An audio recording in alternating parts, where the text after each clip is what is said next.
Known as the entrepreneur's best friend, Greg Ryder is a highly successful business leader, investor, and digital marketing expert who excels at connecting entrepreneurs with the tools they need to build a financial empire. I just wanted to give a big shout out to Greg Ryder. He has helped me raise $800,000. He is the real deal. I mean, this guy will absolutely blow your mind. A prodigy of corporate finance, capital formation, and C-level management, at age 21, Greg was the youngest owner of an investment bank in U.S. history. In his 3 decades of experience, he has helped countless business owners accelerate growth, close lucrative deals, and raise hundreds of millions in capital. A serial entrepreneur and investor, Mr. Ryder has founded several multi-million-dollar companies. He's closed deals with internationally recognized brands like Time Incorporated, the Miss America Organization, New Line Cinema, and DreamWorks Animation. But through it all, his greatest mission remains to turn entrepreneurs into money magnets. As the founder of Angel Investors Network, the first online angel group ever formed, Greg has amassed a syndicate of VIP investors to help young companies financially thrive. Through his partnerships with Kevin Harrington, original shark from the hit TV show Shark Tank, and Bernt Ullmann, the man behind dozens of celebrity lifestyle brands, Greg was the visionary behind the Mastermind Investment Club and Celebrity Lifestyle Brands, a management firm that grows personal brands into business empires. Greg is the author of the book, Saving America, One Crowd at a Time, an essential resource for entrepreneurs with big dreams to successfully raise money through crowdfunding. And as an acclaimed keynote speaker, Greg has motivated thousands of business owners to achieve their financial dreams through proven strategies of digital marketing. He's just so informative. He is one of the best speakers I have ever heard. I love what he brought today and what he taught, and he was awesome.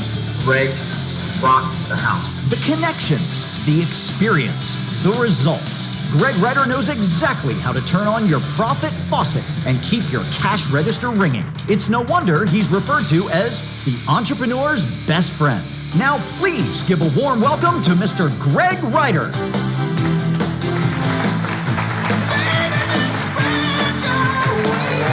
Woo! You guys like that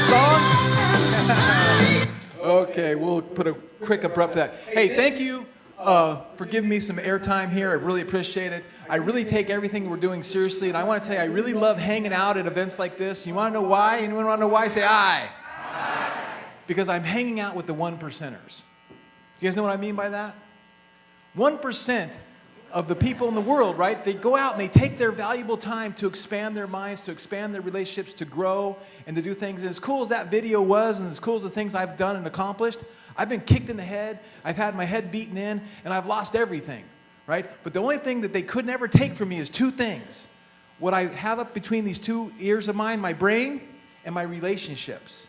And so I've been fortunate to be doing deals with guys like Bernt Ullmann, Steve Forbes from Forbes magazine, Kevin Harrington, and slews of other people because I'm a man of integrity and I really work hard. And you know what else I am? I am an entrepreneur's best friend because I love free enterprise. I love capitalism. I love the fact that we live in a country where you can stop what you're doing and make lots of money doing something you want to do on your own time when you want to do it. So again, give yourself a round of applause for being here and taking the time to grow and expand. It really is important that people like us, we change the world. We make things different. And if you can imagine, I was born into a wealthy family. And how many people read the book Rich Dad, Poor Dad? Okay, that book was written about me. Does anyone here know Robert Kiyosaki, that you can start sending me my royalties? Anybody? Literally, I was born, anybody from Denver, Colorado? Or spent any time in Denver, Colorado? So I was born in a very wealthy family out of Denver, Colorado. They built high-rises, strip malls, over 10,000 custom homes, Chuck E. Cheese's, car washes. And my parents got divorced when I was 2. I went and lived with my mom. I went to 4 different grade schools, 3 different junior highs, 3 different high schools. We moved constantly. My mom got married and divorced, married and divorced, married and divorced, married and divorced. So I understand what it's like on that side of the world. And then I visited my dad. My dad took me to Jamaica. We came out to Southern California every year. We went all over the world. We went to Disneyland every year. And I saw what money was. He lived in $1 million home, which back then in the 80s was a pretty big home, right? And one day I got my dad's Jaguar, and he had a big stack of stock confirmations. And I'm like, what are these? It was like 100,000, 200,000, 500,000, 60,000, 200. I'm like, it was a huge stack. I'm like, what are these? He goes, those are stock confirmations. I'm like, what the hell's a stock confirmation? He goes, well, that's when you buy stock in a company. And that's where the Rich Dad, Poor Dad story started. He literally started to tell me how it was to invest and what it was like. At that time, I had dropped out of college, and I'd saved $2,000 pounding nails working construction. Anyone pound nails and work construction, right? I had saved up my money doing that. And my dad says, well, if you want to get in a deal, you can get in a deal with me. I said, yeah, I got $2,000 saved up. So he ended up getting me in a deal. Now, I want to point something out. This is like a good old boys club that we're sitting in right now, because back then my dad was in a good old boys club. This is where the rich get richer. I got my securities license and became a stockbroker and managing my dad's money. And he would just say, go buy this, sell this, buy this, sell this, buy this, sell this. And we made money all the time. It was like, what the hell's going on? And it was like, well, it's the people I know. It's not what you know, it's who knows you and who you know, right? So you think about that and you go, and it was like a good old boys club. And this is our good old boys club. The people we meet with, the people we hang around with, the people we trust, the people we endear our time to, leverage it, use it, take it to heart, be serious about it. Because Chris isn't doing this for fun. He didn't take all the time to put this together so you just would walk away from here and not grow and expand. It's all about growing and expanding. So anyway, my dad gets me into investing. I get my securities license. I start doing investing for him. I'm making lots of money. I turn my $2,000 into $14,000 in 4 months. It's like some of you may have done on Amazon, right? And anyway, I got my license, got my securities, and I started raising money for companies. And just a couple quick stories, and I'm going to hand it off to Bernt here in a second. I remember when I was 21 years old, I was the youngest owner of the investment bank in the history of the country, and a guy comes in my office and says, hey, will you raise me $600,000? I'm looking for $600,000 to invest, and we're going to start the world's first home shopping network. We're going to sell stuff on the television 7/24/365. You guys familiar with home shopping network? Say aye. Right? So I'm like, wow, this is a cool idea. So I'm young, I'm dumb, I didn't know what I was doing, but I believed in the entrepreneur. Right? And at that time, if you remember back to the early 80s, we had 3 channels and cable was just coming out, and they're going to do this on cable. And at that time, no one had ever given a credit card over the internet. I believed in him. We raised $600,000, and look at Home Shopping Network today. It's over a $10 billion company. And I call that the torrential downpour economics of an investor believing in an entrepreneur, of an entrepreneur doing his thing, right? And what I mean by that is, think about how that $600,000 where we invested in that entrepreneur, we believed in him, and then he started that business, and look at the trillions of dollars that have been transacted from every shipping person, from every manufacturer, from the TVs, from everybody associated with every touch point of Home Shopping Network. That's torrential downpour economics.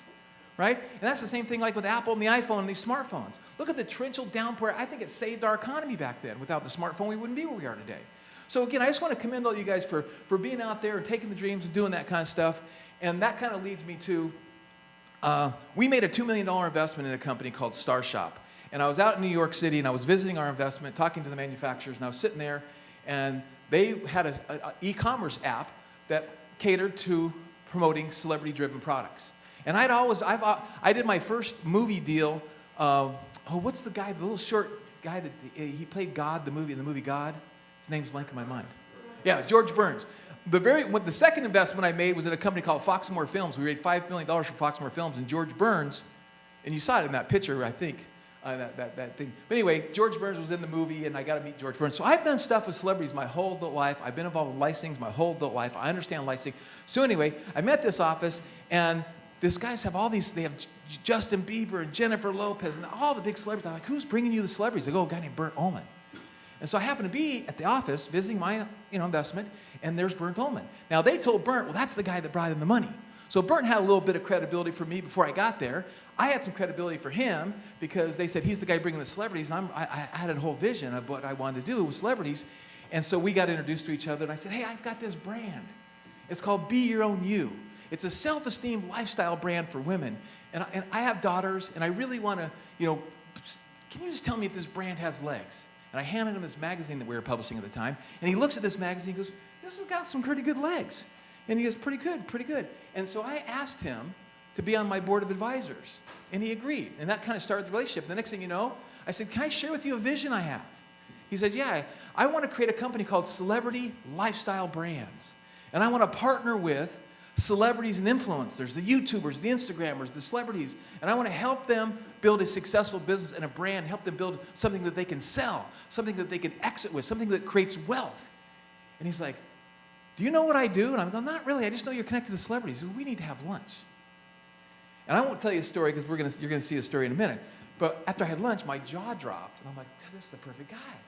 And he says, let's do this together. And I'm like, what?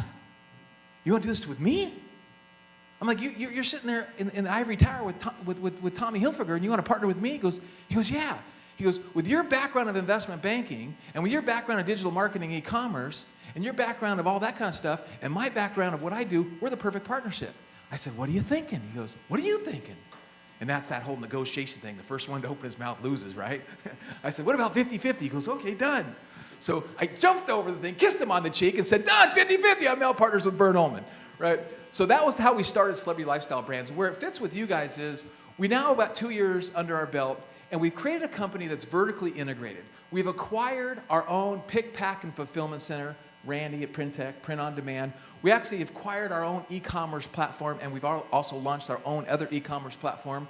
And we help people like you, and we work together with celebrities and influencers to manage their e-commerce. We believe the e-commerce is the hottest sector on the planet Earth, and there's a lot of money to be made. And we want to kind of expand your mind in 2 areas. One is, put some intention into the brand that you build.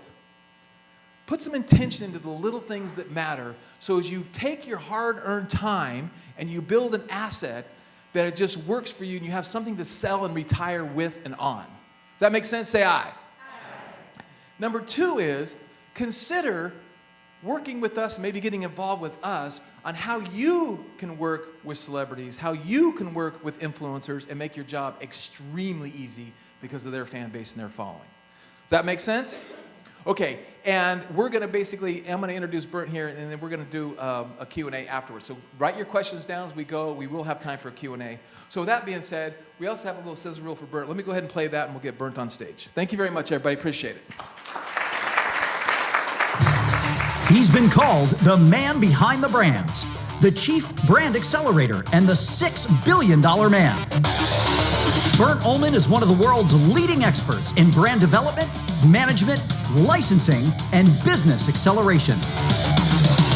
Trusted by iconic moguls and CEOs such as Donna Karan, Damon John, Russell Simmons, Eddie Lampert, Kevin Harrington, and Tommy Hilfiger, having created collections for the Rolling Stones, Steven Tyler, and American Idol. Mr. Ullmann is the go-to man to skyrocket business growth and shatter yearly projections. His astonishing achievements include launching the Adam Levine and Nicki Minaj brands for Sears Holdings, earning over $200 million in annual sales. As president of Fat Fashions, he propelled retail sales from $80 million to $800 million. As CEO of Mesh, he developed the Jennifer Lopez and Mark Anthony collections for 1,100 Kohl's stores, the largest celebrity brand deal in history, worth $3.5 billion. And as president of Fubu International, he drove yearly revenue from $100 million to $400 million. I want to acknowledge my buddy here, Bernt Ullmann, who took my company from 100 million to 400 million globally. The man is a genius. This guy's a powerhouse. As the CEO and co-founder of Celebrity Lifestyle Brands, Mr. Ullmann employs digital marketing and social media to incite massive wealth through the power of brand equity. Bernt is also passionate about helping entrepreneurs utilize the same tactics that have launched billion-dollar businesses. His mentorship quickly uncovers the story and strategy behind a brand to transform followers into devoted ambassadors. Proficient marketing, lucrative licensing and distribution, savvy product development. No one understands how to grow compelling and authentic lifestyle brands better than Bernt Ullmann. And now, Mr. Ullmann is ready to share his wealth creation blueprints with you so you can supercharge your business, build an empire, and leave a legacy. A customer, they may forget what you say. They may even forget what you do. They will never forget how you make them feel. Ladies and gentlemen, please welcome the Chief Business Accelerator himself, Bernt Ullmann. So I don't know if any of you flew in from the East Coast, but I did. And normally when I fly for 12 hours, I expect to kind of get off the plane in Asia or at least Europe. But very happy to be here, of course, but it was a lengthy trip. So I've only been there for a few hours so far. So waking up and awake and alive. So good morning, everyone. Thank you, Chris. Thank you, all of you. So yeah, the 7 steps to creating wealth, right? So who am I? quick introduction. You did see the video, but I think I will just kind of frame a little bit of what we're going to talk about. So firstly, you may have picked up on the fact that I'm speaking with an accent, so I'll try to speak slowly so you can understand me. It's probably better when I speak into the microphone. This helps already. So, the accent, I'm not from Brooklyn. I'm actually from Norway. And I know what you're thinking. I'm supposed to be tall and blonde. That didn't really happen for me. However, I've spent a lot of years in the fashion industry. It's a tough, tough industry. And I promise you, when I first set out, I was actually 6'5", and I was blonde, and I have a picture to prove it. So, that's before, you know, getting into this industry. So, it's taken its toll. All right. So you met my partner, Greg Ryder, and at this point I always like to start out with a riddle. It's somewhat self-evident after the video and Greg. However, the riddle is, what does Greg Ryder and iconic fashion designer Tommy Hilfiger have in common other than their natural good looks? And the answer is obviously that they've both been partners with Bernt Ullmann. So, star branding. I want to start there just to give you a little bit of background. You heard how we met. So star branding, it's a very simple premise. We say stars can be brands, right? So star branding. And when we set out, we formed the company, and when you're partners with Tommy Hilfiger, you don't get to kind of sit around and do the occasional deal. You have to kind of put the pedal to the metal. So we partnered with Li & Fung, the largest apparel manufacturer in the world, and we created a new entity called MESH, Music, Entertainment, and Sport Holdings. And in addition to being the CEO of Star Branding, I was the founding CEO of MESH. And under the MESH umbrella, we did a number of high-profile transactions. You saw some of them in the video. And more specifically, we did things with the Rolling Stones, their 50th anniversary collection. We created a brand with Universal Music Group, the largest music company in the world. We did American Idol. We did Steven Tyler. We did a lot of fun stuff. So then along came Eddie Lambert, billionaire from Sears Holdings, and he offered me to come on board and become CEO of a new division they were starting. And I don't know if any of you have picked up on what's going on with Sears. Even though this was a couple of years ago, I was thinking, partners in Star Branding with Tommy Hilfiger or joining Sears and go out of business. So I thought, I'm going to stay. However, we did end up doing a deal for Star Branding, and I became acting CEO of something called Shop Your Way Brands for Eddie. We launched the collections. Nicki Minaj and Adam Levine jumped out to approximately $200 million in annual volume almost immediately. And, you know, it was a lot of fun. You work with Adam, all the guys want to be like him, and all the women want to be with him.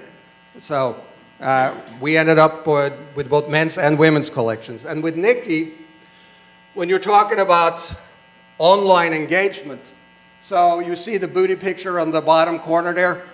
Well, when Nicki put that up on Instagram, within 24 hours, she had over 500,000 likes.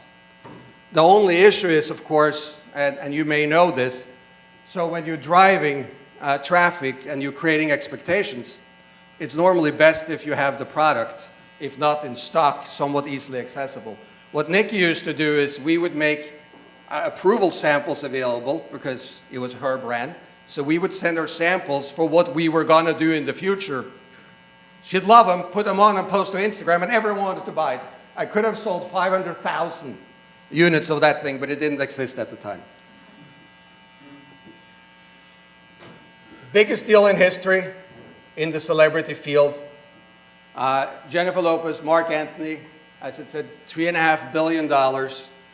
That was a very powerful deal, and the reality is I've never really understood whenever I have meetings with investors and other interested third parties, one of their first questions, one of the biggest concerns is, yeah, that's all well and good. It's great what you can do and what you guys have done, but what about the deal flow?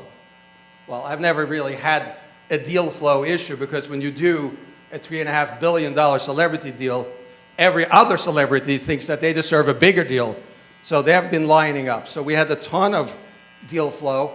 And one of the reasons why we succeeded and what we did is, and we will get into this, we focused on something called brand DNA. You kind of need to understand what the product is. And in order to understand Jennifer, I spent 2 days locked in Jennifer's closet. Now that sounds more dramatic than it was, because Jennifer's closet is significantly larger than my room here at the hotel, and fully catered. So, but 2 days in her closet to figure out, you know, how to make that brand work. Prior to all of this, I actually was president of Fat Fashions, a company founded by Russell Simmons, his wife Kimora Lee Simmons. The timing was great, and I was part of taking that company from $80 million to $800 million. What was kind of funny at the time, I was part of an acquisition. There was a group called Kelwood that came in and acquired the brand. And I was in a big leadership conference, not so unlike this, with all the leaders in the apparel industry. And the chairman and CEO of Kelwood was giving a speech on how to grow business. And he started out by saying to the audience, "Do you know how you become a $2 billion fashion conglomerate?" And this is a few years ago, earlier in my career, and I was leaning in because I figured here comes some tremendous golden nuggets. Again, do you know how you become a $2 billion fashion conglomerate? And he said, you start at $3 billion. Times were kind of a little challenging. So what we're going to talk about today is the opposite. Not how to lose $1 billion, but hopefully how to, you know, build some wealth. And if it's not $1 billion, let's still shoot for the stars. You heard from Damon in the video. I was president of FUBU International, was part of seeing some terrific growth, and we will share some stories from the FUBU days and Damon as well. And then I have also been president of new business for Kelwood, managing director of Kuji, and when I left the Donna Karan company, I was a corporate vice president. These are just some of the brands and some of the stores I have dealt with. Pretty much the whole fashion universe. And now we're kind of getting into the crux of the matter. So, and I will quickly tell you why I like to talk about brand and branding and brand equity and why I think it's so important.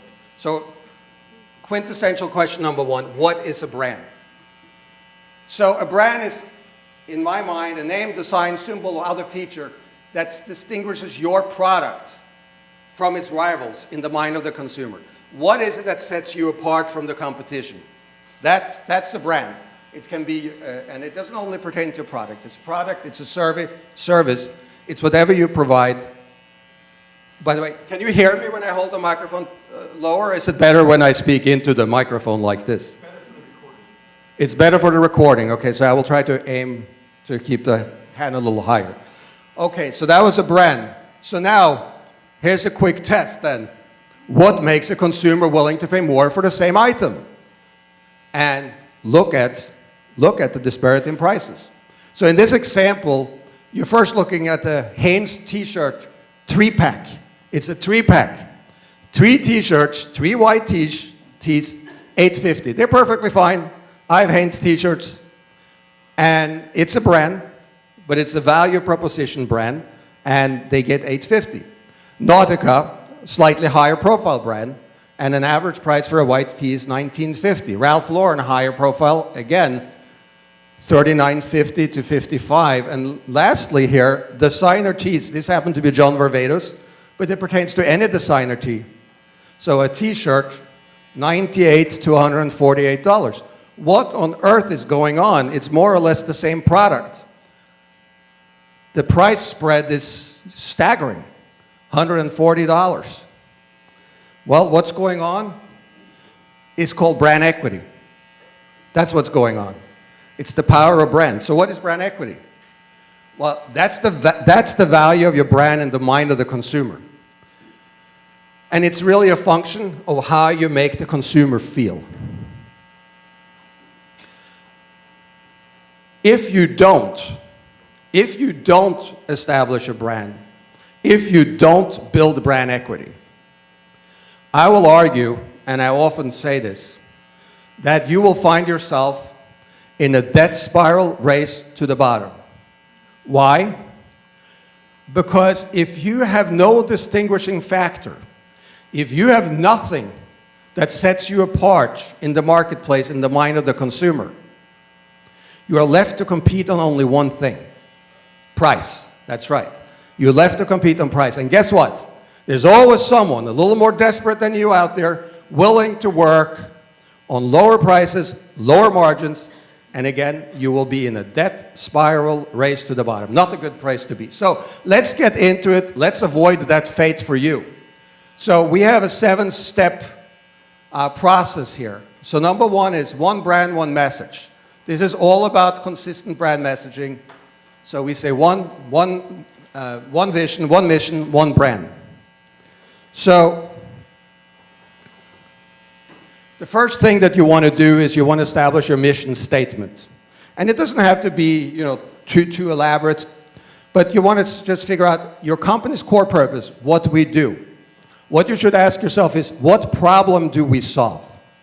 And you want to focus on what's important, identify core markets and how to serve them, and then communicate corporate direction to all stakeholders, because the reality is a good mission statement becomes a roadmap not only for outside vendors, customers, but also internally for any type of staff or anyone else that you have on your team. Here's an example. So this is Google's mission statement: to organize the world's information and make it universally accessible and useful. It's pretty good. So now, let's go to the vision.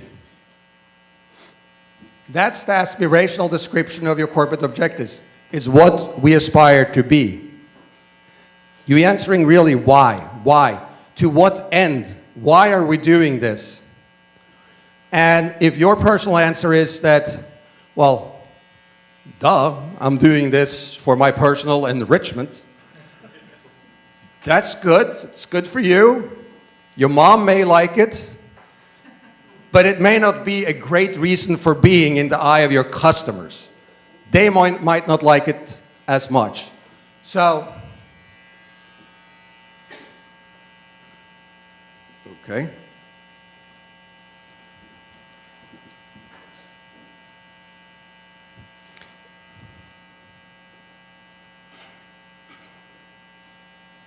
There we go. So here's then an example: to become the world's leading consumer company for automotive products and services. That's Ford's vision. It's a leading consumer company, right? When you do this, however, make it realistic, right? Because vision without execution is hallucination. Remember that, okay? So,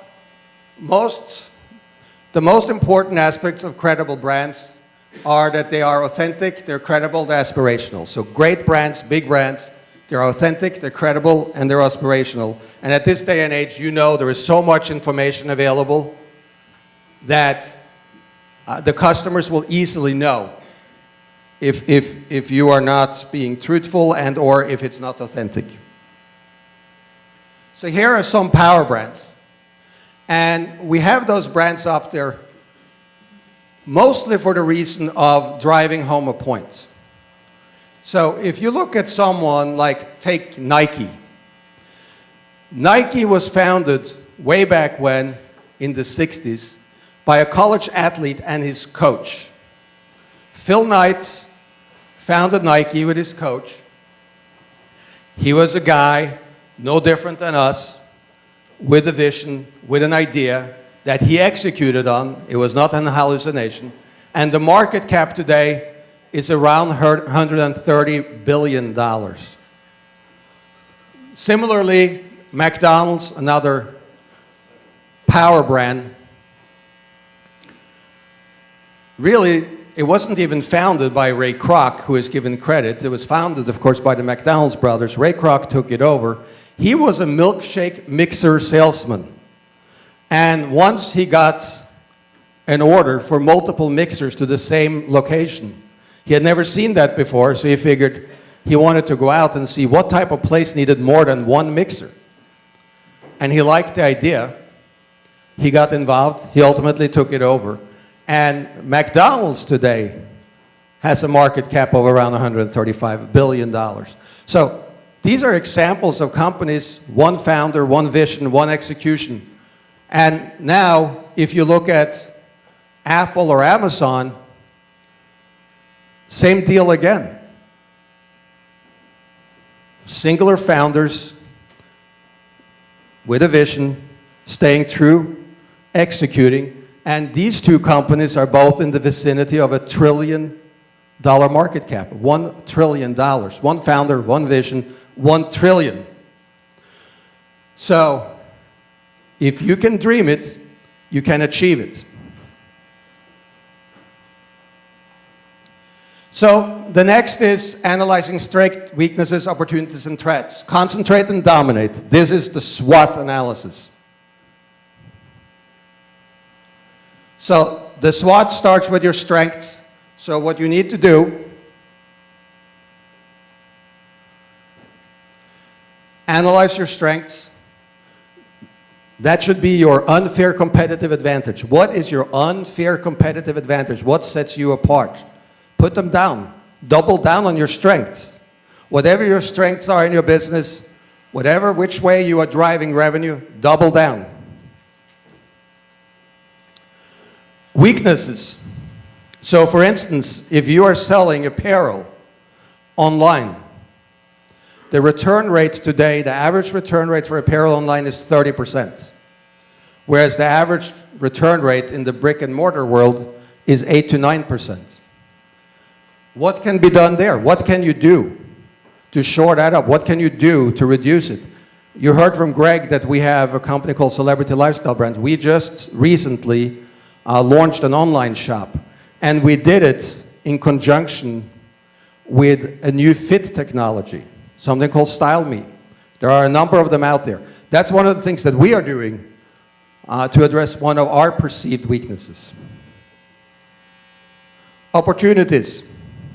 Did any of you see there was a recent announcement where Snap and Amazon are partnering? Right, so there's going to be now visual search, right? Is that something you can deploy in your business? Is that something that you can benefit from? Are you up on the latest technology? Because those are opportunities. How about voice? A lot of stuff is going to voice. Are you using it? Is it part of your repertoire? And then the threats. Just one example. Is anyone here importing anything from China? I would think. Well, if you are importing fashion from China, so far you've gone relatively unscathed, but in January, the tariffs goes to 25%. Can you pass along 25% cost increases to your customers? Do you have to eat it? Or maybe you look at sourcing from different destinations. So that's what the SWOT does. So be honest with yourself, and it may sound like theory, but doing it and going through the exercise will kind of allow you to get a clearer picture on how to optimize your business. We then have a little bit of a system where we say, does your brand pass?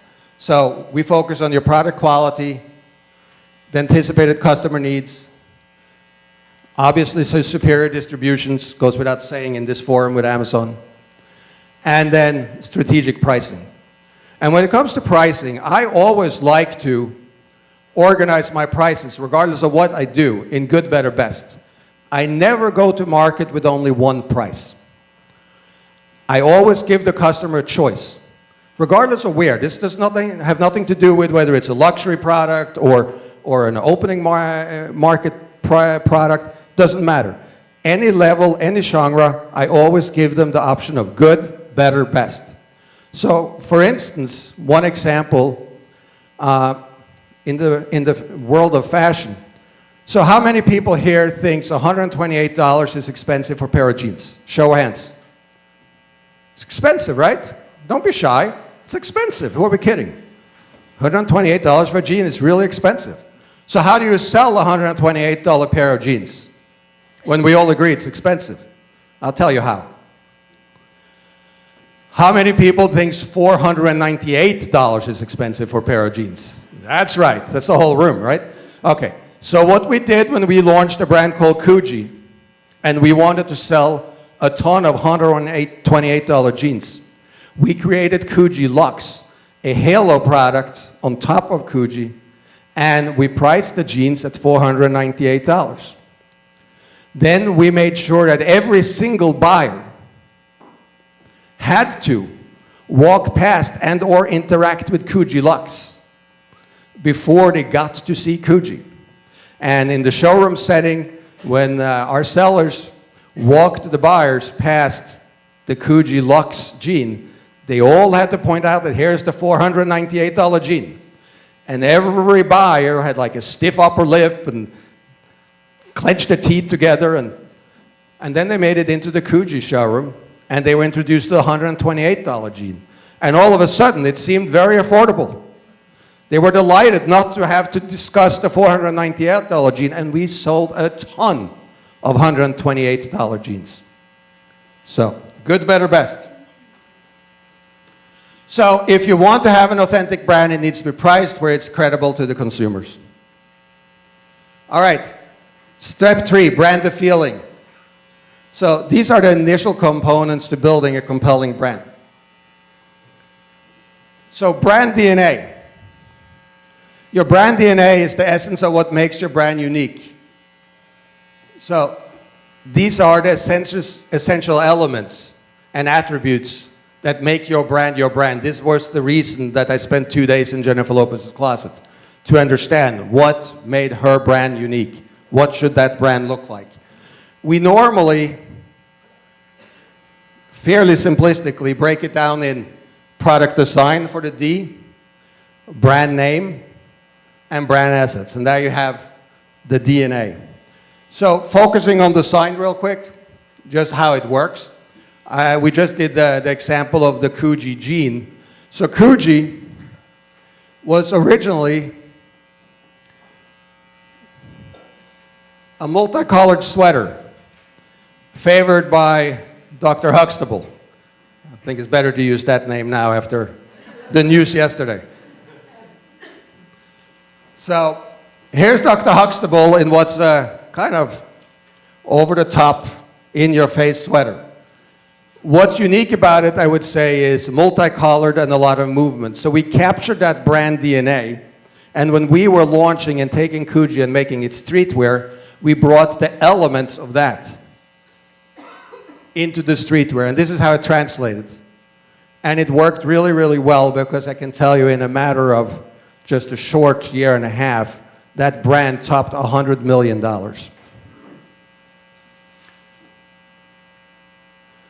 So now, going to the name. What's the value of the name? Fat Farm. Does anyone here know what FAT stands for? Pretty hot and tempting. You got it. So, way back when in 1992, when Russell Ford formed the company, all the cool kids used the slang word fat. It was pretty hot and tempting. By the time, however, that we got involved and the brand had hit mainstream acceptance and we were rolling out in major department stores, those cool kids hadn't said fat in years. Quite frankly, no one used the term. And when we went to market, the initial phone calls were often met with, so what is this, some type of weight loss product? So pay attention to the name. Names are important, names matter. Think in terms of longevity. So for instance, Chris, if you are bringing out, your apparel line, but you wear a lot of visors, don't launch Chris Green's visors.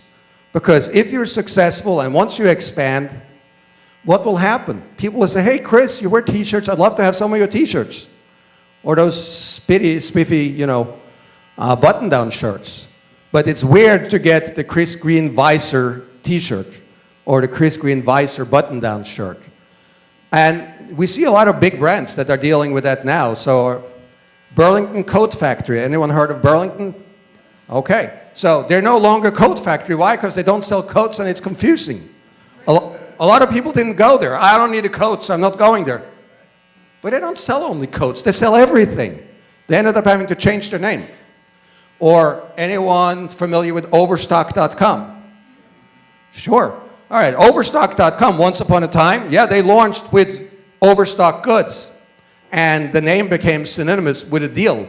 But do you think that Overstock.com today only sells Overstock and odd lots? No. They have a massive business. They place forward orders.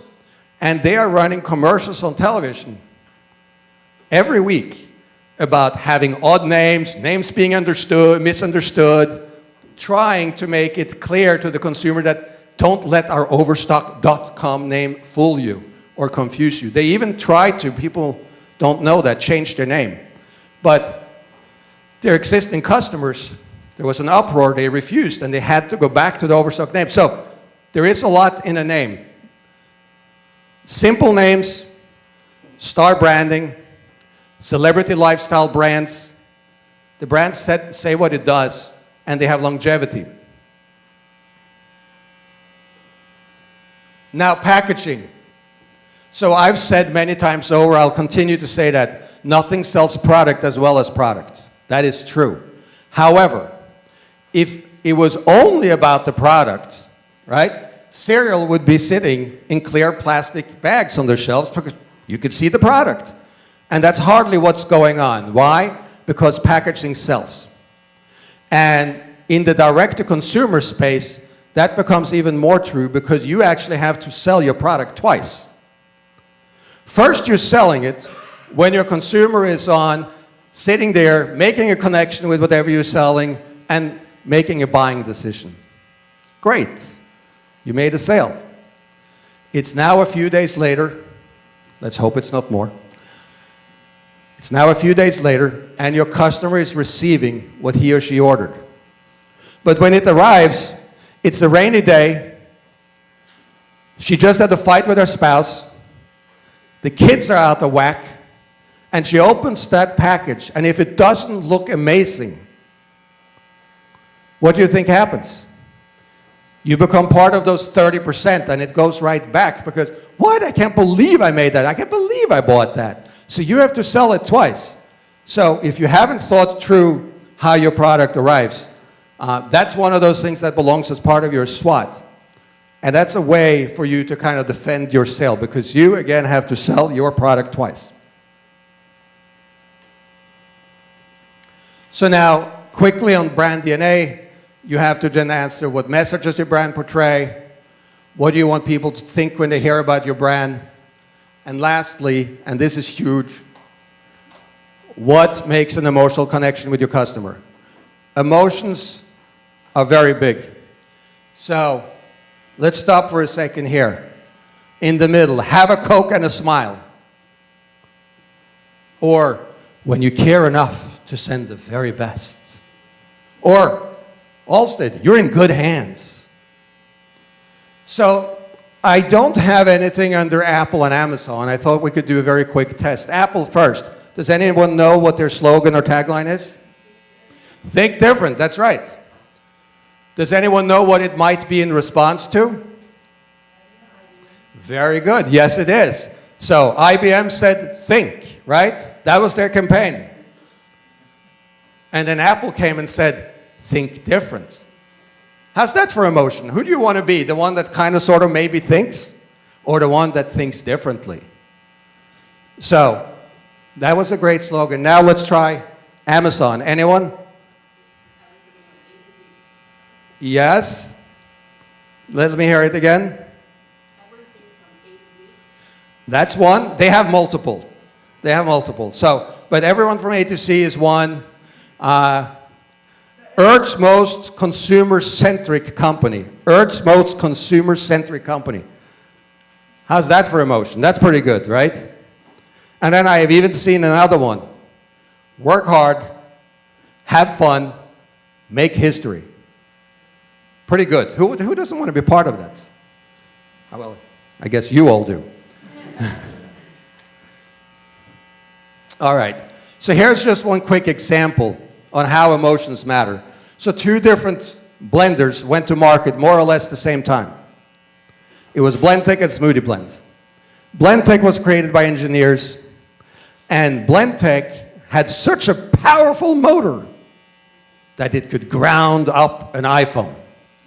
So they thought it was a brilliant idea to create a commercial with their blender chopping up an iPhone. Smoothie Blend thought a little differently. Their commercial featured happy suburban moms in their pretty country kitchen with their J. Crew decked out kids, mom in Lululemon, blending up healthy smoothies for the family for their health and wellness lifestyle. So one of the brands is teetering on the brink, the other one is doing well, very well. By show of hands, is it Blendtec that's doing very well? Okay. Or is it Smoothie Blend? All right. I feel I'm getting more votes for Smoothie Blend, and Smoothie Blend is correct because the reality is, in terms of connecting emotionally, mom, who often made this purchasing decision, she didn't really care that the blender could chop up an iPhone. She was never going to feed chopped up iPhone to her kids. So she liked the healthy smoothie. So, Smoothie Blend. So, I always say this, your customer will always remember how you make them feel. So what I really say is, the full statement is, they may forget what you say. They may even forget what you do. They will never forget how you make them feel. All right, mastering the touch. This is about maintaining consistency. This is big in branding.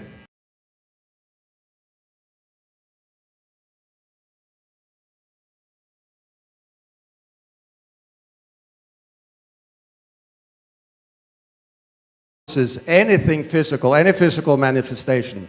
Logo and signage, huge, right? We just talked about Amazon and the Amazon logo.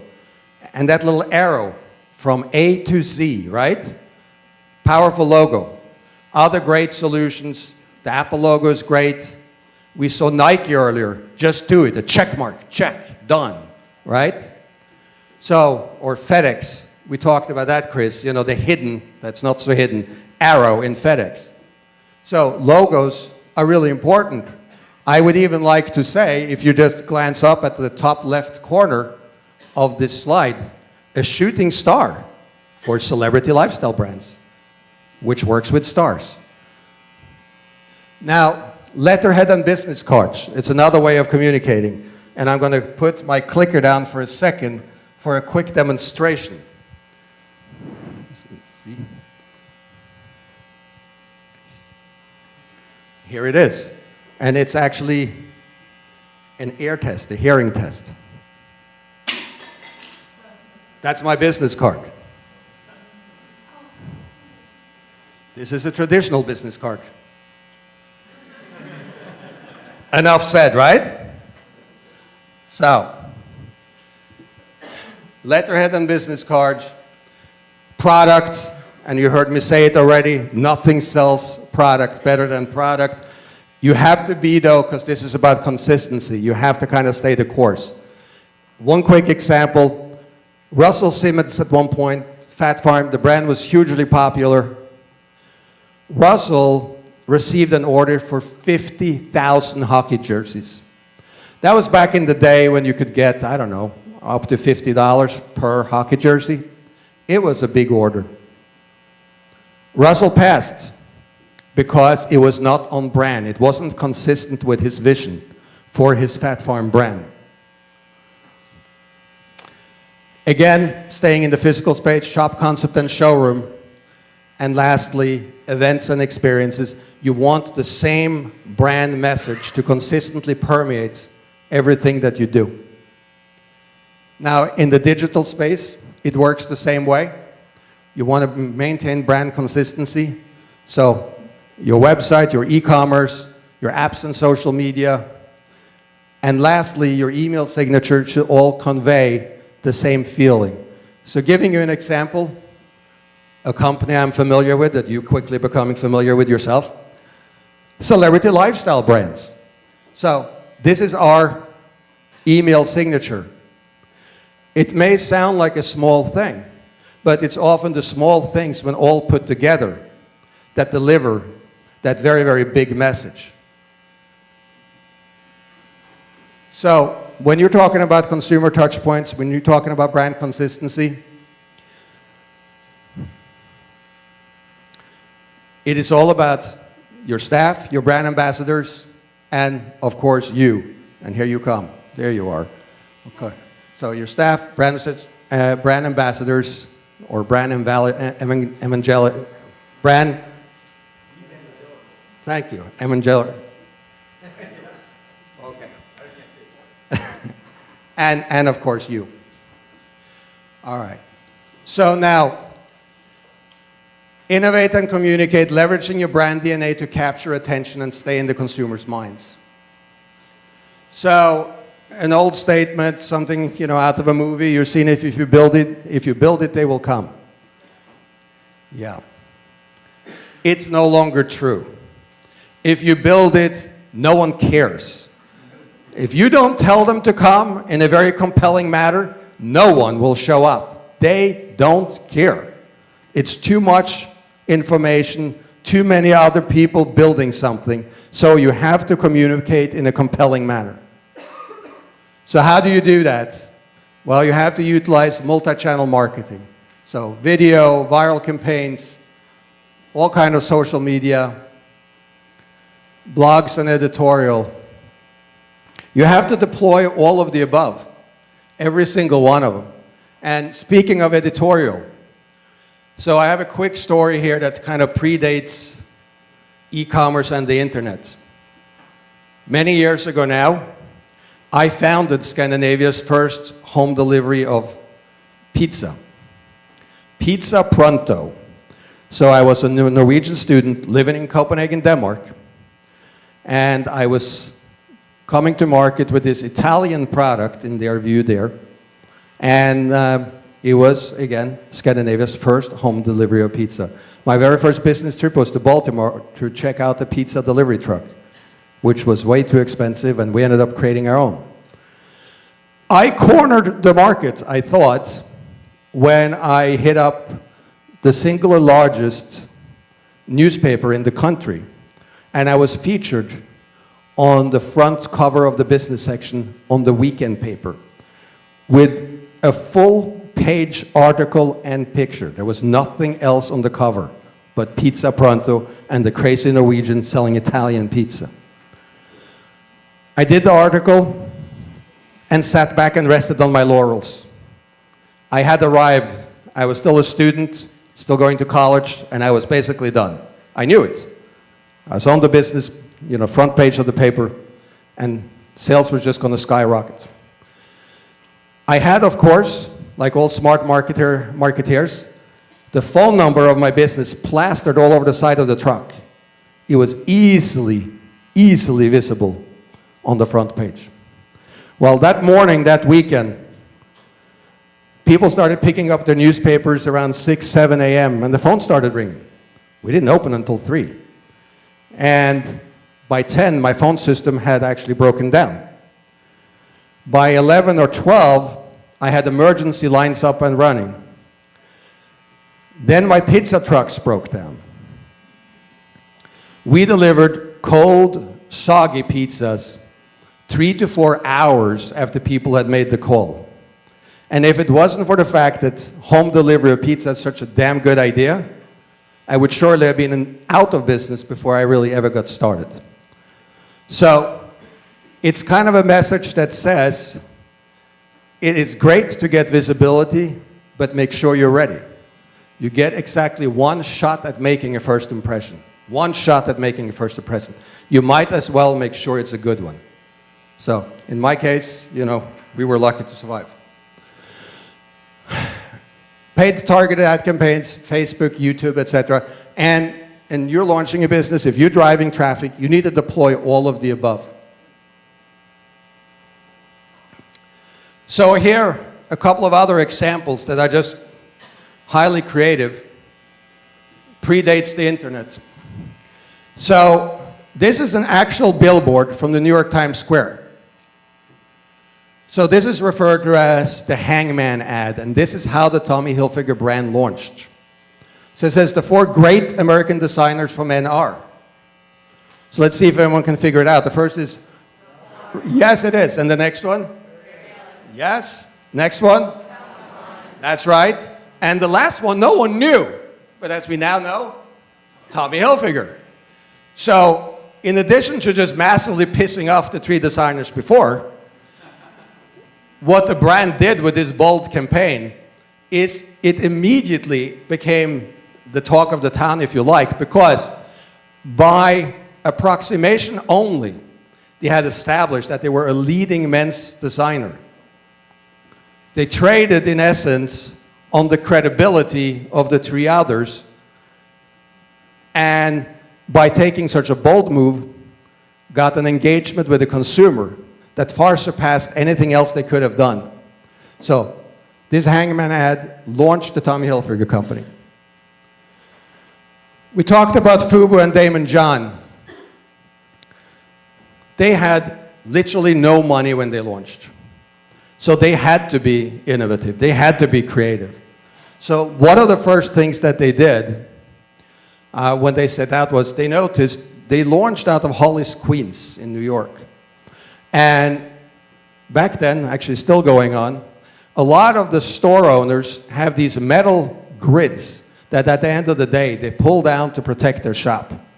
And over the years, these have gotten grimy and dirty, and they're pretty unattractive.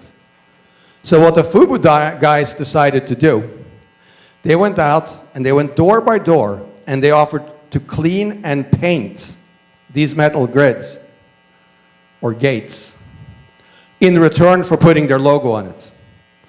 And getting free work and getting your metal gates serviced, everyone said yes. So at night, without it costing a dime, storefront after storefront after storefront featured the Fubu logo. So that's innovation right there. And as Damon said, they made a lot of mistakes in the beginning. And he said, if we had had $1 million, he said, if I had $1 million in my pocket, I probably would have made $1 million mistake. But because I didn't, here we are. So they had to continue to innovate. Some of the greatest stories, for me anyway, in my affiliation with the guys, were the trade show story and then the Gap commercial. The trade show story is the very first trade show that they went to after they had partnered. So actually what really happened, just so you know, this is again how business can go. Predates really any internet. Damon and his partners took out an ad in the New York Times, a classified ad saying, have orders, need funding. An outerwear company teetering on the brink looking for new ideas responded. Took a little while for him to figure it out, but they jumped in and they came on board. Now they're going to their first trade show, a show called Magic, being held in Las Vegas. The outerwear company had 6 salesmen on the road, traveling salesmen, all of them servicing anywhere from 60 to 100 stores. And the guys said to each and every salesman, I want you to invite all of your buyers, every single one, not one, every single buyer, to 9 o'clock on the first day of the show. And every salesman said, no, but I can't service all, this is going to be chaos. And the message was very clear. This is New York. Do we pay you to think? The answer is no. Just do as we say. So every single salesman invited every single customer. And when that show opened, you had 6 times anywhere from 60 to 100 buyers mobbing what was at the time a tiny little Fubu booth. And every other buyer that came onto the floor, so this mob of buyers surrounding this one booth. And you know, fear is a very powerful motivator. They all thought they were losing out on something. So every single buyer that entered the show stopped by the FUBU booth. So that was step one, very powerful launch, as you can imagine. And then the second, rather fundamental, I would say, change in the FUBU trajectory was when Damon, through sheer persistence, persuaded LL Cool J, and LL Cool J, one of the biggest rappers back then of all time, agreed to come on board as a brand ambassador. So LL came on board. He was a FUBU brand ambassador. Then a large kind of middle America brand was struggling a little bit with finding their cool. So they reached out to LL and said, hey, we would like you to do a rap for us. That company was The Gap. The commercial that they ultimately produced was a $30 million commercial. LL agreed to go in the commercial, but he said, hey, you guys don't have hats. I always wear hats. Do you mind if I bring my own? They said, no, bring your own. So I'm going to show you the commercial, the way it ran. I want you to look for two things. Number one, the hat has an FB on the front for FUBU. Every kid in the world knew what that meant back then. And if that's not enough, listen carefully to the lyrics. Listen to his rap, because you will be able to hear for us, by us on the low. And for us, by us, well, that's FUBU. The acronym FUBU means for us, by us. So it was a pretty powerful thing. So again, look for FB cap and for us, by us on the low.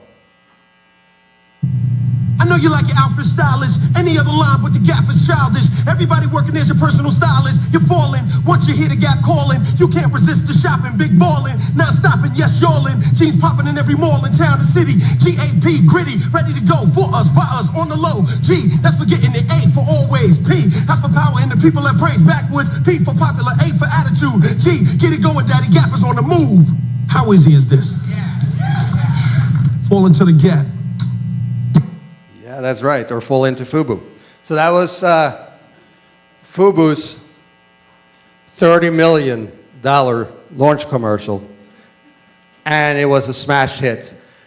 The reality is, I think at first maybe the Gap executives felt a little had, but ultimately it worked out all the way around, because all the kids out there who made the connection seamlessly now figured, you must be able to buy FUBU at the Gap.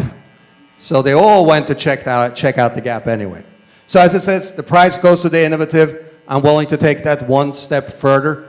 Innovate or die. All right? Innovation, innovate or die. Drive your business forward. So now very quickly, just some practical things. Cover your assets. Ensuring your intellectual property is legally protected. So there are really three forms of protections. There are trademarks. They really apply to brands, slogans, things like that. Copyright, more creative work. You wrote a song, you wrote a book, that's copyrighted, you produce a film. And a patent, that's more if you come up with some type of an invention, a new treatment. You want to go ahead and do that, and you want to also be aware of other people's trademarks and how they have protected their work. And here's an example of what can happen. So it says, Glow Industries settles perfume trademark suit with Jennifer Lopez and Sweet Face Fashion. They did. So when Jennifer was launching her fragrance, she loved the name Glow. Glow by Jennifer Lopez. She partnered with Coty, big company. They did their research. They found a small company in California, Glow Industries. They were barely operational, and they figured between the power of a Jennifer and Coty, and she really loved it, they proceeded. Well, guess what? Glow Industry wouldn't have anything of it. They filed a suit. They challenged it. And what happened is, Little Glow Industry managed to slow up the launch of Jennifer's fragrance for a long time. And it was only resolved after Cody ended up paying millions of dollars, the biggest payday Glow Industries ever had. And that is what can happen if you don't pay attention, and it works both ways. So if you have assets, if you have something of value, file your trademarks. And conversely, be mindful of, if you are using someone else's trademark, look out. The first step is you receive a cease and desist, and unless you're prepared to fight it, move on. Okay, so we've gone through a number of steps in terms of where and how to build a successful brand and brand equity. So now we're talking about building brand equity through brand experiences and acceleration. That's what we're going to talk about, acceleration. So there are 5 stages of brand experiences. So, and really those 5 stages are what leads to brand equity. So number 1, it's brand awareness. The customer just starts to realize there's something out there. Your brand or your business or your service is out there. Then they start recognizing it. After they're aware and after they recognize, they may try. Once they have tried it, if they have a good or successful interaction, it may become a preference. And once you have the preference, you will achieve brand loyalty. And why is that so important? Why is brand equity so important? It builds trust. It builds trust with the consumer, and when the consumer trusts you, it's amazing what you can accomplish.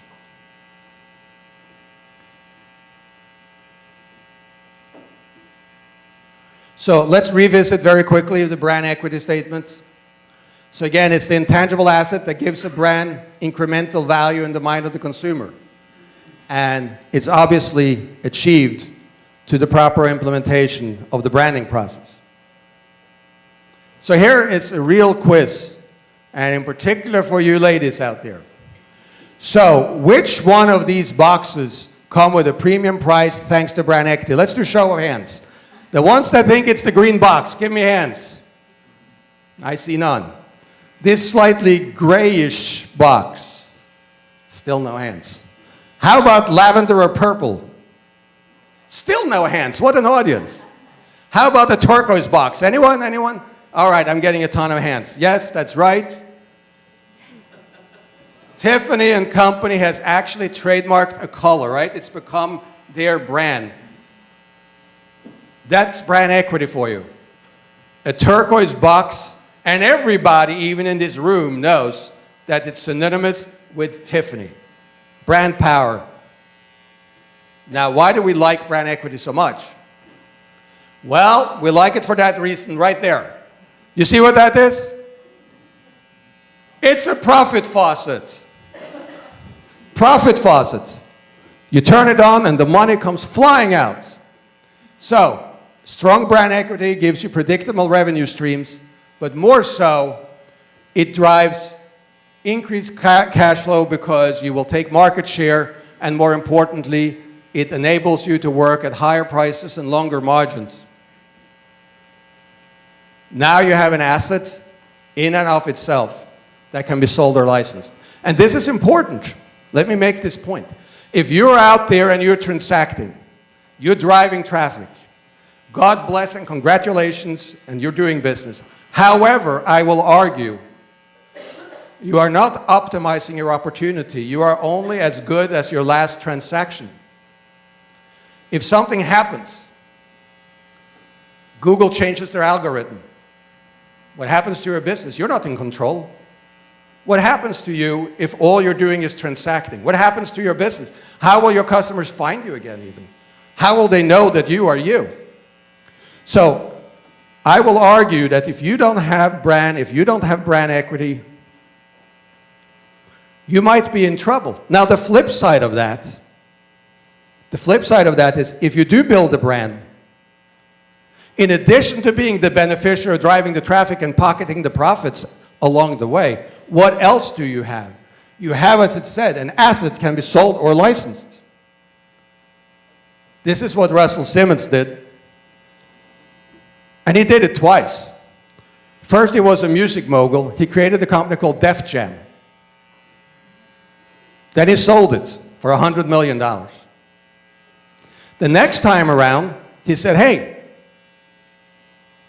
this is more than just music. It's a lifestyle. So I'm creating Fat Farm and Baby Fat and Fat Fashions. And then he stayed true to his vision, and he executed. And then he sold, not the company, there was no staff part of the transaction, not the inventory. He sold his IP, the intellectual property, just the trademarks, for $140 million. How's that? So he had a great run, he built a business, it was profitable most of the time, and he pocketed $140 million. Right now, I am working very closely with another celebrity. Her name is Bethany Frankel. Bethany Frankel is one of the original housewives of New York. She's now a guest shark on Shark Tank. She has her own real estate show. She is best known for having created a brand called Skinny Girl. Skinny Girl Margarita, Skinny Girl Cocktails. Anyone here heard of Skinny Girl Cocktails? Yes. Well, she created that brand. It was her vision. It's not a diet brand. It's not an austerity brand. It's really just a good-for-you brand. Go and have a good time, but you don't have to pack on the pounds. Was really the start of the Skinny Girl brand. So she created Skinny Girl Margarita, Skinny Girl Cocktails, and she then transacted. She sold her IP only. Again, there was no company. There was no inventory changing hands. She sold just the intellectual property of Skinny Girl, just for alcoholic beverage. Only that. Everything else she retains. She sold it to Beam Suntory for $100 million. How is that for building some brand equity quickly and monetizing it? So, that's the power of brand equity. But we're saying the brand equity can be enhanced. So you're doing all of this organically, right? You've done all of this. Now what else can you do to put it on steroids? Well, step one, how about some celebrity endorsement coming to you from celebrity lifestyle brands? So target the right celebrity influencer. How you say, well, we know how. Structure the optimal celebrity deal. How you say, we know how. And leverage the fan base and social media following to benefit your brand. And so this is why I love this so much, and this is why I kind of start out with star branding. Because star branding was in the celebrity lifestyle brand, still is, but has actually had a transaction and an exit, very healthy, very good. But when star branding started out in 2009, everything was really geared towards traditional brick and mortar. There was no conversation about social media following.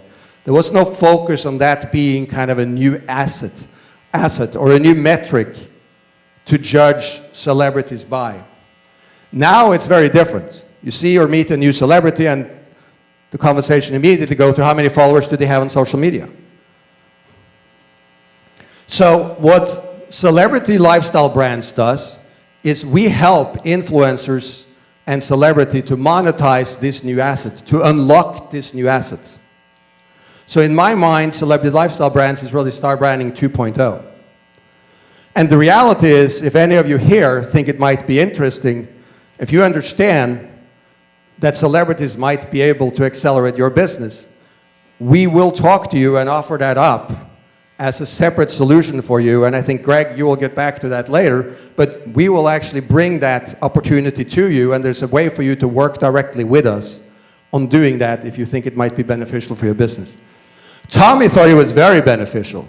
So top right corner, that's Gigi Hadid. She's an influencer. Gigi, and it was expensive, I would say, but Gigi at the time, she was barely 20. When Tommy did the partnership and they created the Gigi Tommy collection. Why? Because you may remember, when you go back to that Hangman ad, it said, who are the 4 most influential menswear designers, right? That's how they launched. So great brand, but it never had the same credibility with women as it did with the men. So they found a female influencer slash celebrity with a massive following, a strong voice speaking directly to the female shopper or female audience. They did that deal, and quite frankly, Tommy Hilfiger Women's skyrocketed. And today, they are driving, literally driving, north of $7.5 billion in annual volume. So how is that for some celebrity star power? So you can do that as well. Now, another way to kind of put your brand on steroids is with licensing. So licensing is a strategic brand extension. Are you all familiar with licensing? Show of hands. All right, a lot of people know license. That's good. So we'll do this quickly, but it is where you grant another company rights to use your trademark, or the other way around. Say someone has created a great brand. You are good at what you're doing, but we were talking again about the power of brands. In your core business, you're only left to compete on price because no one knows you or your brand or your company. You can license a brand and conversely immediately be able to charge more for similar product or services. So you grant another company the right to manufacture their products under your brand name in return for a fee called a royalty, right? Typically, we talk about two different ones. It's either a product license, where, let's say, you are in one business and here someone else is best in class in another business, and they get the right to use your name. Or alternatively, a territory license. You may have built a great business in the United States. Someone comes and say, hey, I'm from Australia, I can do the same in Australia. They get the right, the license to use your name or your services in Australia, and they pay you a fee. So, for instance, here's an example, a familiar one. If you sell apparel, you can add other items. Fragrance, bags, shoes, and the sky is really the limit as long as you, again, go back to the original premise of being authentic and credible. It has to be authentic, credible, and it has to be aspirational. It has to be on brand. But if you do that, you can drive tremendous business. So when I really got involved and started to run Fat Fashions, the company was actually losing a couple of $1 million a year. They couldn't really figure out how to get out of their own way because they were first and foremost a men's streetwear company. They were acquired by Kelwood, was really a moderate women's apparel manufacturer, and it just didn't connect. Ultimately, I changed the strategy entirely. I walked over 80 wholesale employees out to our offices, and as painful and difficult as that was, it was very much the right decision. We switched the whole company to a licensed model, and almost overnight, because of the brand equity, we signed a ton of new licensees, and we went from losing a couple of $1 million to being immensely profitable because we started driving royalty income between $40 and $50 million per year. So that's the power of licensing. Licensing is fast, it's cost-effective, and it's profitable, very profitable. So the last way and means that we're talking about here, about how to accelerate your brand and your business, is through a board of advisors. And typically I would say a board of advisors, they provide non-binding strategic advice to management and often leverage their Rolodex to benefit the company. So we often say that your network is your net worth. This is always very true. And for instance, if you're dealing with an old school or more traditional company, someone like myself can get involved and kind of share with them now what I'm seeing in the direct-to-consumer space. And it is kind of interesting because I have been in the traditional brick-and-mortar space for so long. And not too long ago, I went and I looked up, because you may all be aware that traditional brick-and-mortar are in all kinds of trouble. They're still struggling. And really, they're talking mostly about right-sizing business, which is kind of just internal office speak for how many people are we going to let go of, how many stores are we going to close. So they are struggling to find their way. So I said, okay, I wonder. And they often blame it on what they call the Amazon effect. The Amazon effect. I said, okay, how much business is currently done of all consumer goods in the direct-to-consumer space? And do you know that today it is less than 10%? Less than 10% of all consumer goods transactions are really done in the direct-to-consumer space. So that means that these guys that have businesses that are on the verge and they're struggling and they're talking about how many stores to close, they're still sitting on 90% of all transactions. So two things, great news for everyone in this room, and terrifying for anyone that works in traditional brick and mortar. If only 10% could disrupt your business so badly as it has. Now, going back to specifically what the board of advisor will do for you, it is informal advice, it is flexible, and it's a revenue multiplier. I want to give you one more example. I think this is a good one.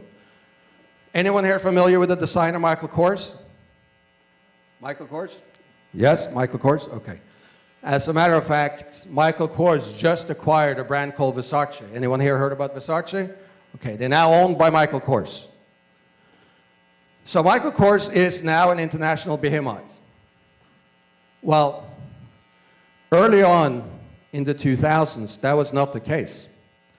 And Michael went to Tommy Hilfiger, like so many others in the space does, for some informal advice.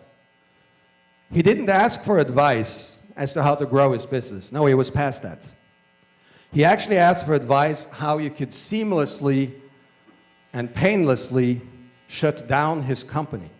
That's what he came to see Tommy about. Tommy said, not so fast, I have some thoughts. Number one, he gave Michael advice about how to change his business, focus less on fashion and sportswear, more on accessories, which is still their mantra today. And number two, Tommy made some phone calls. He called his original backers, Silas Shaw, Lawrence Stroll, and he said, guys, I have a new opportunity for you. Michael is a good guy. You should really come on board. They did. They deployed the necessary capital. They made the investment. And Michael Kors' market cap today is $10 billion. So in a matter of some 14 odd years, they've gone from Michael looking for advice as to how to go out of business graciously to having a $10 billion market cap. That's the power of having informal advice.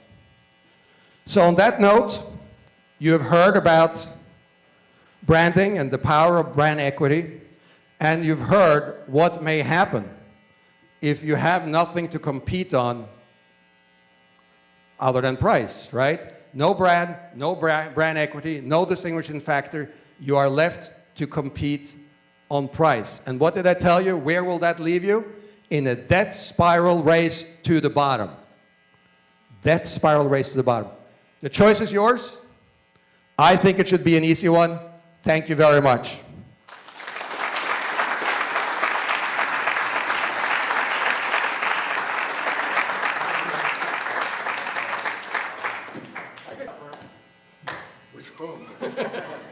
All right. You want me to go off stage? Let's do it backwards. We'll back it up, right? We'll do it in slow-mo. Well, we do assume that you probably have one of everything. So what do you get a guy that has everything? Well, we got you this. I'm sure you don't have one of these. And yeah, I've been waiting for several days to give this to you because I'm so excited to have you see this thing. And I don't know if you'll wear it or not. You don't have to actually wear it. Yes, you do. At least for a picture. So check it out. Check it out. It's not going to jump out and bite you or anything.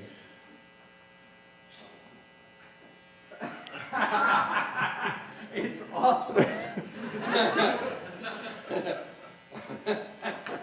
There's some new fat fashions for you right here. There we go. See, you can get something for the guy who has everything. Thank you. I appreciate it. I'm glad you like. I hope you wear it like to the airport, right? Am I gotta go through the metal detector? I will never take it off. Awesome, I'm glad, and great, thanks for taking a video of that, right? I always forget this stuff. We got the camera guys in the back, but I don't know if they got to zoom in on that. So we do have a throwable mic. This is not very heavy, and it will bounce if it hits you in the face. So who has a question? Neil, are you raising your hand in the absolute back row, furthest possible chair? Leave it to Neil. Everyone else get their questions ready, because this is a rare time where you guys are going to have the chance to ask questions of these guys who have worked with While we're billion-dollar doing brands. this, my partner Jeff is handing out some speaker evaluation forms. Bernt is not a professional speaker, and you might have been able to tell by me being on stage. I've been on stage a few times before. So we really do want to get your feedback. Be honest about what we're going to share that with Bernt. We're going to share it with Chris, and we want to answer your questions. But fill out that form of what we're going to do there. And we also have a gift that we're going to announce for you here in a few minutes for everyone being here. All right, so when you were talking about switching fashions, I believe, over to a kind of royalty model, and you were losing money, how did you actually get all those buyers to answer your call if you're losing millions of dollars a year? All right, so the question was, how do we get the buyers to answer the call? Yeah, like why did they even talk to you in the first place? So that is a little bit the power of celebrity. So even though the company was losing money, we were still affiliated with Russell Simmons and Kimora Lee Simmons, and the name recognition and the power that they had in the marketplace still allowed us to engage in the conversation. And it does go back to brand equity. So as much as we were losing money, we weren't a public company at the time, so that wasn't necessarily generally known. So it was a brand that was well perceived. So when we opened up the opportunity to partner with best-in-class companies, when we were saying, hey, we can do a best-in-class deal for footwear. Why should we do all of it ourselves? We're not really great at making footwear. There were a number of footwear companies that was dying to get on board because, again, they were really great at making footwear, but they were left to compete on price. Now they got the Fat Farm and Baby Fat brand names, and they figured, rightfully so, they would be able to charge more for their products, and they did. So it was relatively easy to build really a portfolio of licensee. You good with catching? No? All right, someone.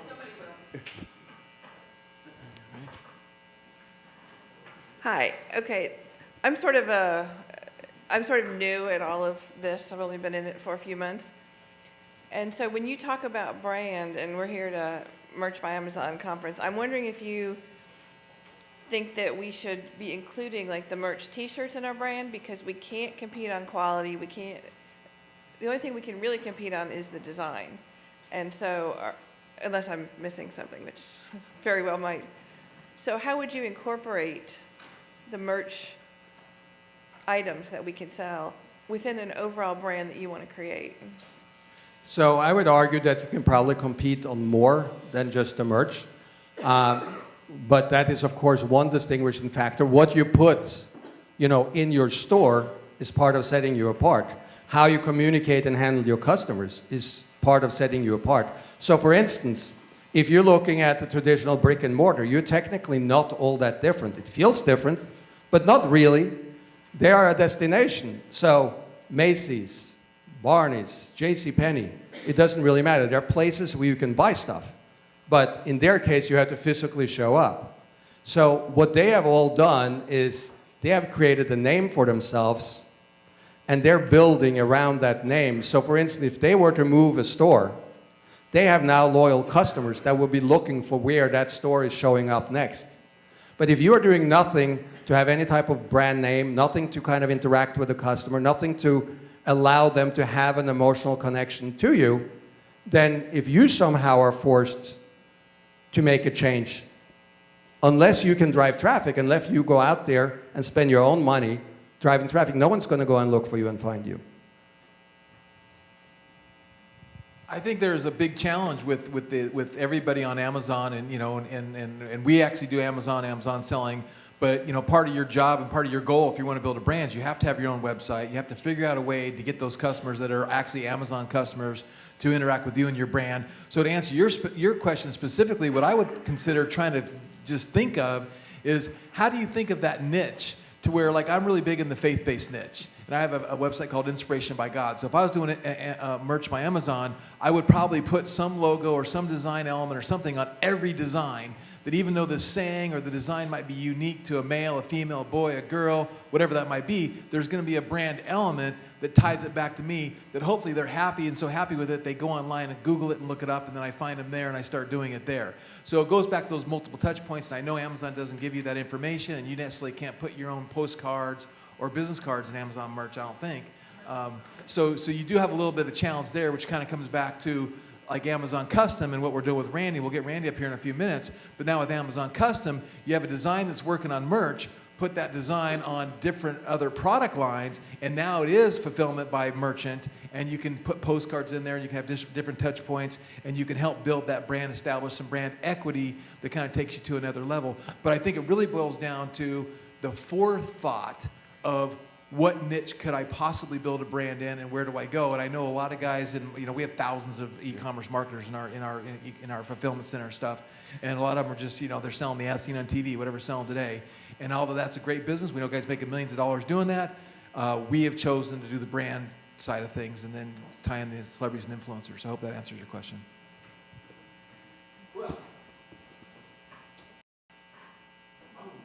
All right. So on the brand, does it pass? I was looking at that and anticipating the customer's needs. Something that I can kind of get too into is in my own brain coming up with problems and that analysis paralysis. And I wondered if you had any advice on being able to balance that in an efficient way to getting over that and getting out there, but also anticipating customer needs. Right. So I am not a big fan of analysis paralysis. I believe in getting out there and doing it, but I just believe in kind of being intentional with what you're doing. So I think in the beginning, there's a lot of learning, and I think with every business that I have, I like to make adjustments as you go. So anticipating customer needs comes down to really empathy. What service, what problem are you solving? Because again, remember, unless you're in the medical industry, you kind of past the point where people need to consume for the purpose of filling very, very basic needs. No one is buying a t-shirt because otherwise they're going to go naked. I mean, almost anything that you sell is a product where you are appealing to some type of emotion to make the transaction. So anticipating the need is go back to answer. Why? To what end? How am I servicing or benefiting the customer? And then go to market, because that's how you're going to learn the most. And I've learned from Greg, now we do a lot of split testing. We put things out there, this design versus that design, this logo versus that logo, because people are happy to vote, they're happy to participate. And it's kind of funny, in the old days, I've been around more than long enough to be able to refer to the old days.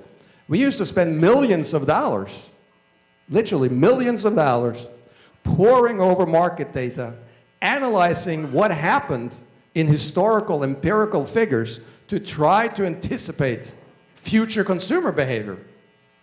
And now with social media, with the direct-to-consumer approach, you don't need to do that. That's ridiculous. They're willing to tell you. They'll tell you what they want. They'll tell you what they need. So that old approach is kind of like driving a car forward at full speed while looking only in the rearview mirror. I don't believe in that. So I believe go to markets, start transacting, but then learn and adjust. Yeah, and I want to comment on that. It's like a real-world example. So with the Bethany Frankel, we're doing a fundraising site with one of the strategies we teach is, what's the hook to get any celebrity to talk to you, right? And so we know exactly what that is.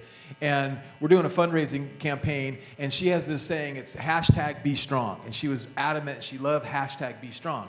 And through monitoring some support tickets, we had people that said they wanted just to be strong. Okay. So then I just put 2 t-shirts up, and I said, which one do you want better, A or B, right? One with the hashtag and one without the hashtag. I did a simple $100 ad spend, and I got 900 comments, and 700 of them said without the hashtag.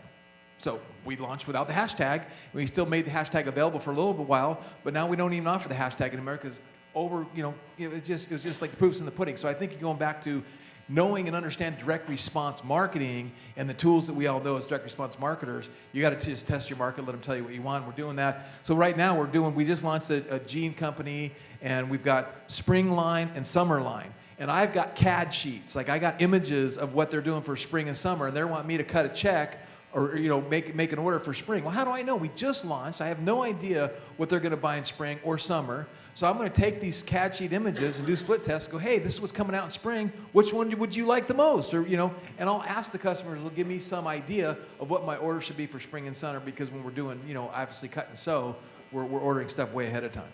So I hope that answers. Appreciate it.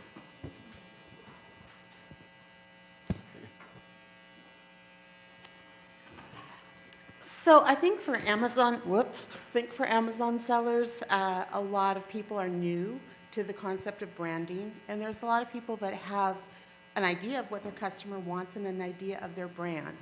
But I work with a lot of Amazon sellers, and what I find is that it's a lot of a mindset thing where they're like, well, who am I? I'm this person who sells on Amazon. I'd love to have a brand, but how do I go from invisible to getting visibility? So I was curious to hear your thoughts on that, and like what guerrilla marketing tactics, or people don't have a lot of money to invest in their brands. What advice would you give someone who's just starting out to have that belief that they can get their brand visible, and what would you encourage them? Where would you encourage them to start? Okay. So that's obviously a good question. It's a great question. All of the questions are really, great questions. And it's interesting because starting out, there's so many other things to attend to. So I find that a lot of people starting out, they find that they don't have the time or they're not ready for branding. I will obviously argue that that's not accurate. That's kind of saying, I'm going to go skydiving, right? And I think we had that example maybe even on the phone with Chris, but I'm going to go skydiving, and I just have enough time to make the plane, not enough time to bring the chute, right? So I can make the plane, but not the chute. That's kind of the same feeling. I can get into business, but I can't focus on what is important to my business right now. I would argue that's not accurate. Start right away with a point of view as to who you are or what you stand for, what problem you solve, and you start building from there. It's not going to be perfect. And then, as we talked about, there are ways to drive eyeballs. There are a number of different ways, whether it is through campaigns, paid campaigns, or, as we have said, by finding some type of affiliation with an influencer or a celebrity to assist driving traffic. But that's how I would start out. And you can start small, and it's step by step. But too many people think that branding is the color of your logo. Is it red or blue? No, that's nothing to do with it. That's one tiny little piece. And let me add on to that. So I'm a little bit different because I'm an entrepreneur's best friend. I've been working and helping and coaching and mentoring entrepreneurs for 30 years, right? Thousands of them. And so doing that, I know what you're talking about. Really, I've been there, done that. And really it comes down to clarity. See, without clarity, we're all stuck. You get in that analysis paralysis, and without clarity, you're stuck. So there's two sides of the coin. Like, why are you doing this, right? If you're doing it to make money, then let's strategically come up with a decision process to make money. And that could be, like, again, one of the things that we coach in our program, what we're doing is we're showing people how to partner with celebrities and influencers and manage their e-commerce store and their brand for them. Because I don't really have a desire to create a brand, but I can go manage that brand because I understand, how to run an online business. I'm connected in the right arenas to understand how to optimize my online business, and I can help bring the cash register for that celebrity. Because what's the pain point of a celebrity and influencer? They don't want to have anything to do with product sourcing. They don't want to take one support call. They don't want to do any fulfillment. All they want to do is do their YouTubes, do their Instagrams, do their whatever, and make money. So if you can go to them and say, hey, this is what I do, here's my credibility on the direct response marketing, you can manage their brand for them. And I will show you strategies of how you do this, right? So that would be one way. And then it really just comes down to clarity, right? You have to decide, and you might go down a path and go, that's not working, and you have to course correct. So one of the biggest things that I've learned being an investor and an angel investor is sometimes you just have to flush I wish I had one of those little, those little sound things, right? Because I've invested in hundreds and hundreds of companies, and guess what? Most of them I lost money on, right? So you have to consider that, hey, it's not good to throw good money after bad. Course correct, change, and do what you're doing, because there's a million different ways to make money. Things got to be fluid. Things got to change. But if you do take that approach of, from the beginning, what am I passionate about? What can I do? How can I start this? And where can I go? And I think that's a good idea for you.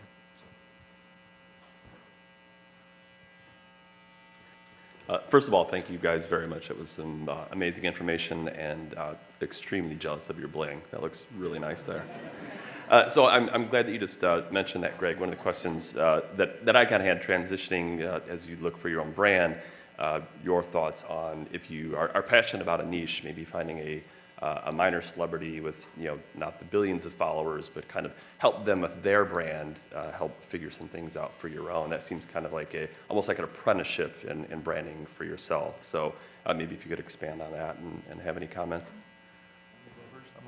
Yeah, so I really love the strategy, and it's again part of what we're going to coach people and work with people on is going after the micro-influencers. And a micro-influencer might only have 1,000 fans, 10,000 fans, 500,000 fans, and they're easier to get to, they're easier to deal with. They typically don't have agents, they're still dealing with their parents a lot of times, right, because they're 16 years old or something along those lines. And the other thing sometimes you find, I did a deal with Master P once, and Master P had millions of fans, his daughter had millions of fans, and his fans did not buy.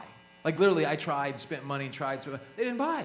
Right? But then you go get another influencer, and all of a sudden they only got 10,000 fans, and they buy like crazy. So really it kind of comes down to how do you approach them? What do you say to them? What's the hot button? How do you deal with them? How do you negotiate with them? Who do you negotiate with? And that's just like anything else in the world. Success leaves tracks. This guy's teaching me a ton about negotiating licensing deals and celebrity deals, right? Because he's done it like 100 million times. I'm teaching him stuff about the digital marketing side, so that's why we're a great partnership.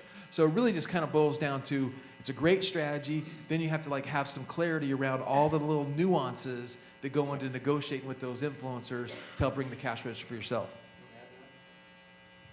Well, not a lot to add to that.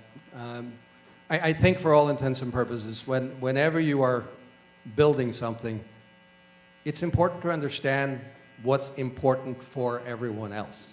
So far too many people are too introverted. That's what I was saying earlier.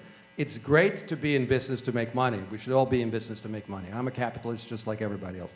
However, if your only motivation is for you to make money and you're not considering everyone else, you are not so likely to succeed. So number one, if you're working with some type of whether it's an influencer, celebrity, or anyone else, you need to understand what do they care about. They may care only about making money, or maybe, as some people do, they have a cause. They have some type of social engagement that they really care about, that's important to them. If you can weave that in, if you can make that part of the message, it then becomes that much more powerful, because at the end, going back to Greg's example of Master P, it's about engagement. The actual share following doesn't really matter. What matters is the ability for the celebrity or the influencers to engage with their following, to engage with their audience. And that engagement comes through understanding what makes them tick. So I would focus on that and solve that problem. Then the profits follow. If you bring value to others, you will bring profit to yourself. If you're starting out, so if you bring value to others, your profits will follow. So that's the point. I really believe that. I never start out anything anymore for the sole purpose of lining my pockets. I start out trying to solve a problem. I try to understand what other people care about and address that and address their needs. And I've always found that whenever we do that, the profits follow. Great. Thank you.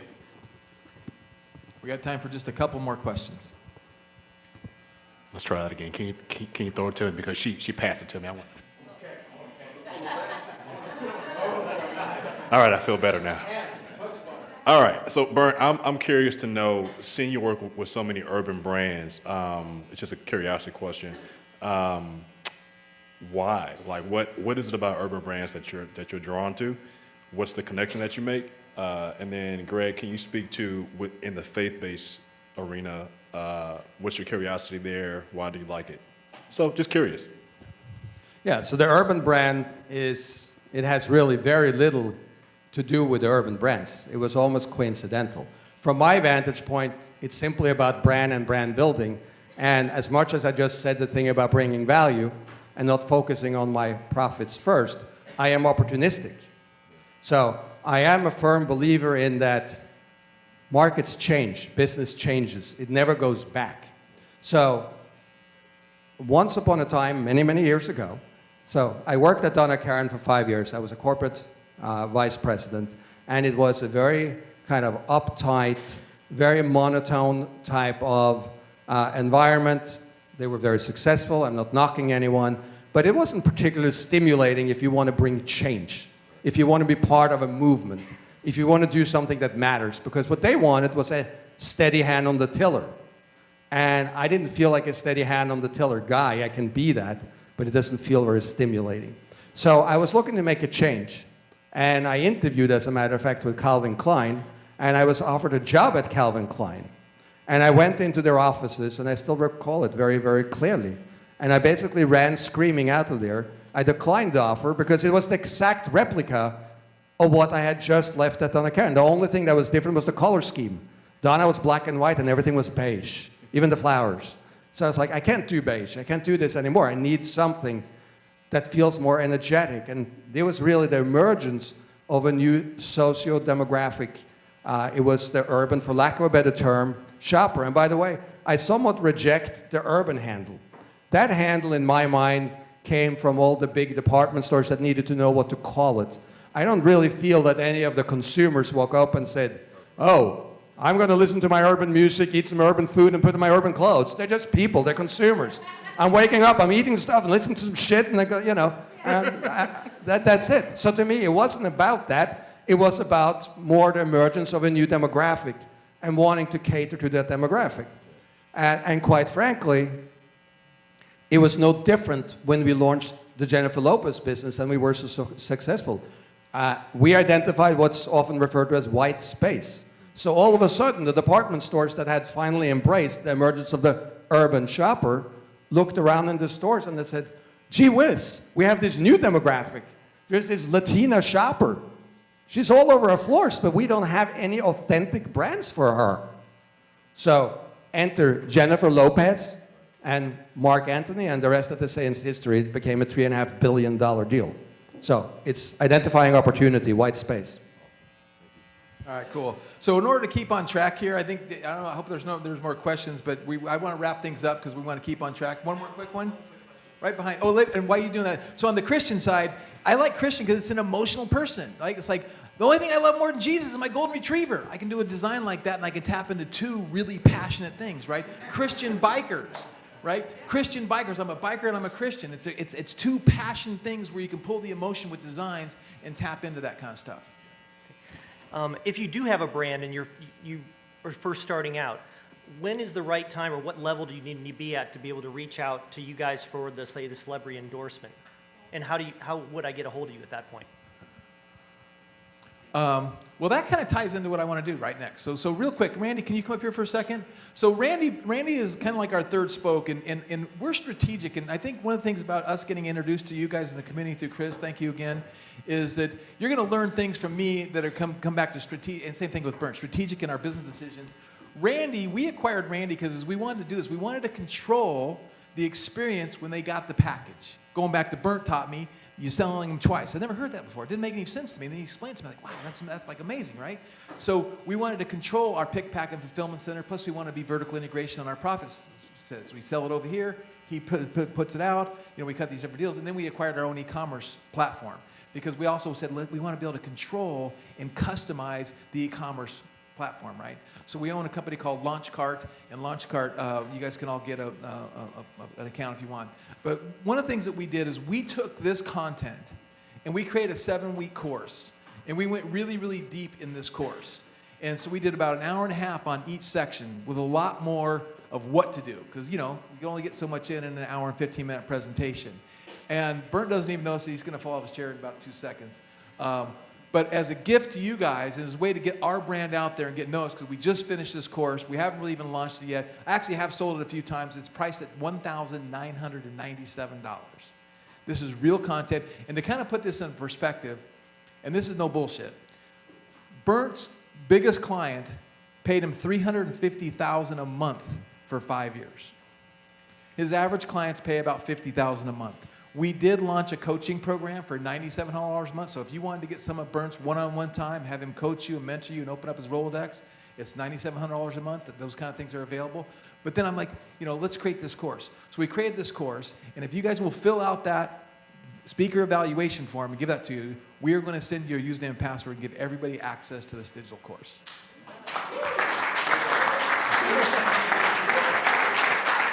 Okay? We thought the pitch was coming. Like, oh, here it comes. No, everyone here gets the whole thing for free. Yeah, that was something that Chris negotiated. Chris has been a great business partner for Randy and Blendtec and what we're doing, and we appreciate the fact that he gives us the stage time. This is very important to us. The next thing is that we have rented a room upstairs. Do we know, Jeff, what the name of the room is, what the number of the room is? Chris, you know, it's the 6th floor, right? It's on the 6th floor. Well, I'll get the name.